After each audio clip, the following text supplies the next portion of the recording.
if we take perspective of a tax not as a bad thing, but as a stimulus with which to grow from. Think about this thing. So a lot of plants, like a moonflower plant, a little seed that's got a hard shell on it, to make this plant grow, Carrie, you've seen seeds that you've got to physically nick them to allow to break that shell, to allow the water to get in there, cause the seed to crack, and the water can now, the seed can now germinate. Imagine that seed sitting there like, oh yeah, great. Also, somebody breaks a shakeout, Lance. Here, let me poke you real fast. What are you going to poke me for? Man, I want you to grow. Well, that's the last thing I would want to do. But in the martial arts, they teach you that. You need to get hit so you know what getting hit feels like. Just so you know you don't want to get hit again. So the thing is that I started thinking about saying, okay, why? Why am I getting attacked and reading a book this? And so the next day, I watched this little short, and the short talked about the red car theory. And I was telling Amber about it. You ever heard the red car theory? It's a thing. Believe it or not, it's a thing, David. The red car theory is a thing. The question is that when was the last time you seen a red car? You didn't pay attention. No, I didn't. You didn't really think about it. You ain't thought about it. The guy says, now what I want you to do, I want you to look for red cars. When you start leaving, you will start looking for red cars. The red car theory is about success, opportunities. If you are not looking for success, if you're not looking for opportunities, guess what? You're not going to find them. Because you're not looking for them. The person who has set their mind to an opportunity, to a chance to do something better, that person is going to find them opportunities. And the more you put your mind to these opportunities, the more you're going to put yourself in a place of success. Whether it be any kind of visual, whether spiritual or whatever. So now we're starting to understand some things. We're starting to understand what's going on. Because, like I just told Amber, I am in this position of myself. Honestly, I'm so fed up with what decisions I have made. I have made some stupid decisions. Stupid decisions. Out here, I'm 62 years old. And you know what kind of retirement I got? Crap. I don't mind working for the rest of my life. I'm going to work anyway. Every retired person I ever see, they don't live long. Or they got a lot of money, they're going around everywhere, and they're spending it on themselves and what they want to do, and they got grandkids that don't get the benefit of it. And I don't mind, it's your life, it's whatever you want to do. But the other side of it is that, honestly, I can't tell you how many times I wish that somebody would have grabbed me down, held me by the throat, Zeke, and says, retirement. It's freaking important. Retirement. I knew it was important, but so was life. Carrie, was important. Having kids, having bills, having all these other things. Again, I can't. So now I live with this thing. The problem is that I think about what I was. I realized I was dumb because I did not plan for retirement. I also know where I am. Broke. But the bigger thing is that to be determined, in other words, what will be or is to be determined. Now, I find that an interesting word, to be determined. In other words, to choose. What will be is to be determined. And to be determined is your choice. What do you want to be? Obviously, we have to understand parameters. David, I'm never going to be a gazillionaire. Just ain't going to happen. But I tell you what I can be. I can be more financially independent. I can make decisions now. Yesterday, we went out there. Amber was doing her stuff inside. I went to the freezer, cleaned the freezers out, got rid of all the old food. I know now exactly what I have. Now that I know where I am, it will help me to decide where I'm going to be. I knew I could just sing for chicken wings. I love chicken wings. I love hot wings. Love them. Hot wings are my thing. I love the barbecue wings. I love all kinds of chicken wings.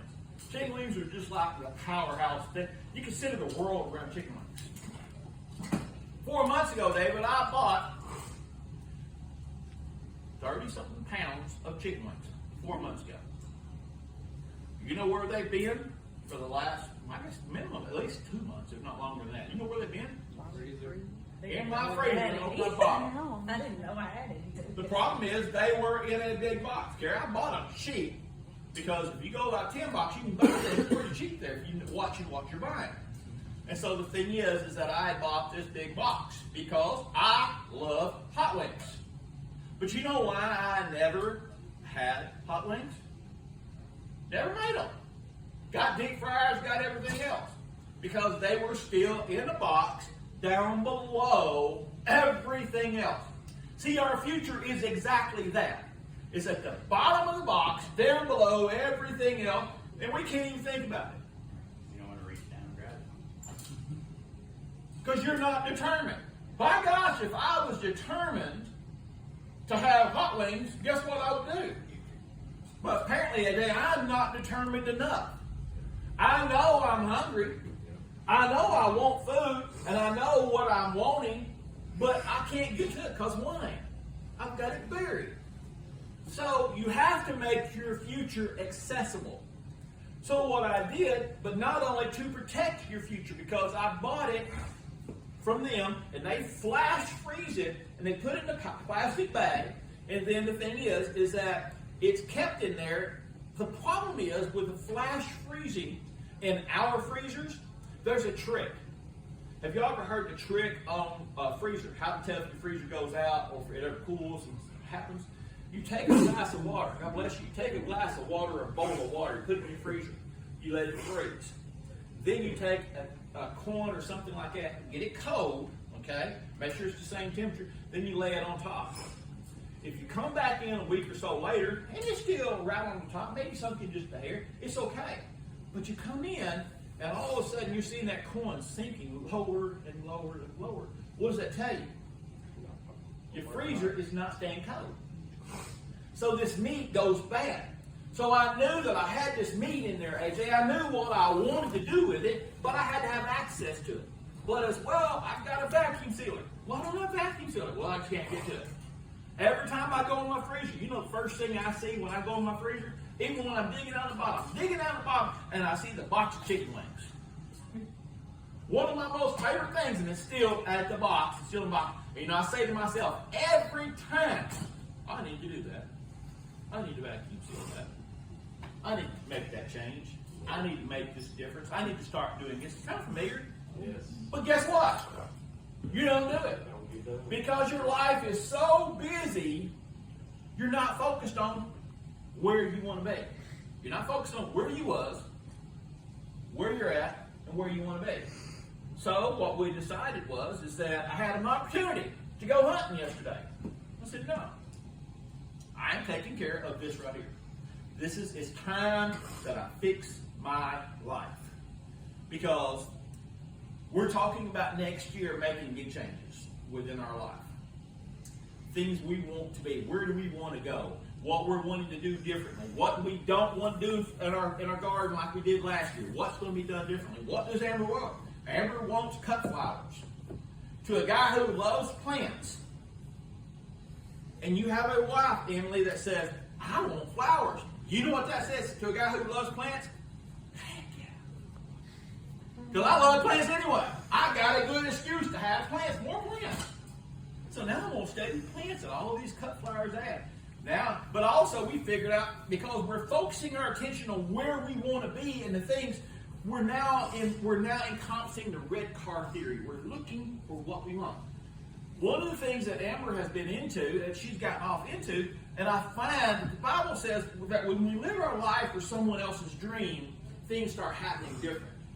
So the thing is that when Amber, she's got this thing about hummingbirds. Well, I said, okay, I am going to start devoting my time to the things that please her.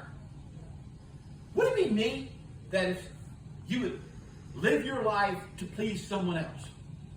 Oh, heck no, why would I want to do that? Because your life instantly gets better. as a perfect example, I'm not doing the things, and I find this Bavarian cream cake. Got this Bavarian cream. It's a pastry thing. I put it on the stove top with a subtle hint. Exclamation point, exclamation point. That's all the hint I put on there. She picked it up, started going through the process. I knew, AJ, that I'd done the right thing when I seen that son of a gun sitting out there unwrapped. Because you got to let it rise. I was like, so in pursuing her dreams, we find out, well, why do we not have a lot of hummingbirds? What do we got to do differently with hummingbirds? If we want hummingbirds, what are we doing wrong? It's not that we didn't have plenty of feeders out. What were we doing wrong? Do you know the one of the biggest things that attract hummingbirds? You know what it is? What is it, Amber? Other hummingbirds. What? Water. About No. Water. water. The thing is that they won't. Yeah. What they want is the hummingbird wants a little bit of water coming out that they said they take several baths in a day. Because they get so pollinated Yeah. and dirty. And by this woman says, by introducing water, running water that they could stick their heads under, it transformed her butterflies. So guess what? I've already looked at the hummingbirds. I've already looked at 12-volt fountains. I'm already going in that direction. Why? Because that's what she wants. So where we're at, we look at where we was with no hummingbirds. Where we are, okay, now we got time, so we're going to start building all these things. Because that way, when spring gets here and starts happening, but also with hummingbirds, they talk about within spring having the flowers early in spring, because they said in some gardens, what happens is that you put a certain type of flower in there that only blooms a certain time. And so that's when they're there. You have to have the early, mid, and late bloomers, and that way you've extended your season. So you're creating this world. What we're talking about is not just hummingbirds, it's not just butterflies. It is about the world that we want to live in. Because guess what? It's called the circle of influence. I can't change or touch Carrie's life. That's Carrie's life. I can influence it. So in other words, I can say something to Chase, or I can say something to Lance, or I can say something to Emily. I can say something, or even to Carrie. I can say it, but they have to make the choice to act upon it, to do something to affect that. I can't change what happens at the city government. I can't change what happens at the Capitol. I can't change what happens, Washington. I can't affect that. It's out of my range of influence. But what I can, because so then, why would I focus upon something that I can't affect? Why? Why would you do that? But yet, that's what we do, isn't it? But why don't we focus, Kai, upon what we can fix? We can fix by what we were, what we are, and what we want to be.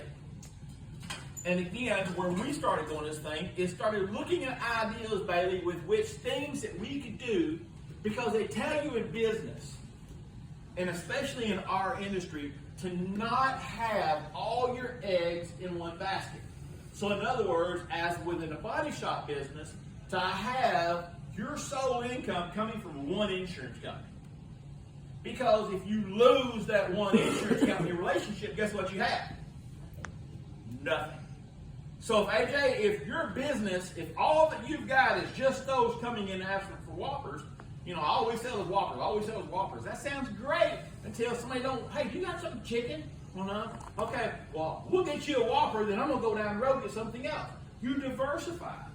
So the thing is that so what we're looking at is ways to diversify our income, to set it to where I do want to retire.